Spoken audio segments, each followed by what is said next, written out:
มาหอดเปียวกีในสุลุมมุกจุมเจ้าขาตางเสียงเสลใจเขาก็มีข้อกรรมอนุอาญามอ่อนย้อนมุ่นกันตุยขาดกันนาด้วย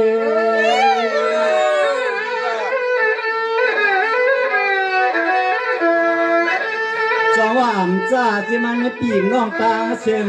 อ่ำจ้าขนมจะมันปีน้องน้องอิงปีตาเสียงเจ้ายามมือตันมือวันในเฮาเขาขามาหุบทวมหมดดอมันยันกันนาด้วย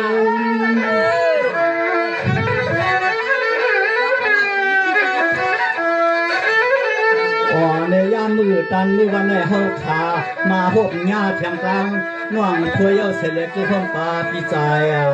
ทางเสล็จล้อน้องเฮาขามีพอกำมังกะละย้อนมวนย้อนนานโอใจเขาก็มีพอกำมังกะละย้อนมวนย้อนโหเขา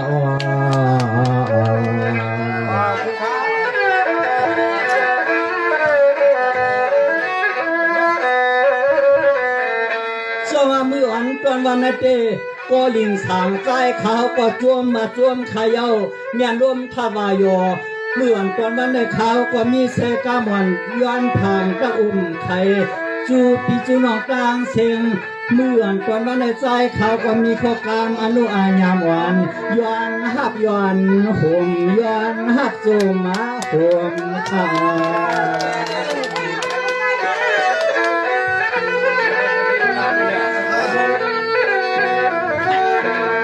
ในใจเขาก็มาหอดเพียวที่ในสุลุมมุ่งจุงจัดได้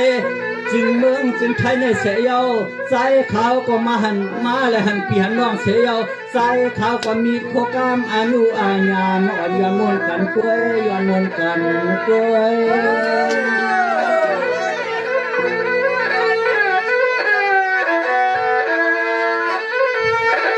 ใจว่าเขาก็มนยันเขียนนาก็ว่าเขาก็อ่ำเจอมนยันเขียนนาก็อ่ำใจแกวตาใจขย้อนมวนจุ่มมุกเสียงคนอ้อจับใจมุกจุ่มจัดใจใหม่เขากาต่างเจอ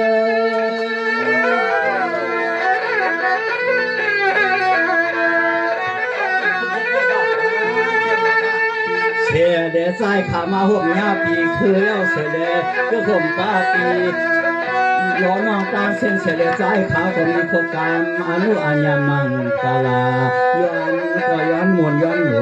ย้อนหุ่นย้อนโขคากาเขาก็มีนายชาเนาะขอบใจที่ใจก็สูงมากน้องครับช่วยเขาเบียดใจของเชื่อเขาเนาะมาทุกท่านพอพี่ใจก็หลิงเอาได้พ่อมาผักตอนปันไก่เย้าเดี๋ยววันเนาะเอาช่วยแห้งกันนี่คือเขาลุงเลยนั่นมันติดใจว่าลุงกี่มาครับลุงกี่มาครับจะได้ที่นี้เดี๋ยวพ่อมา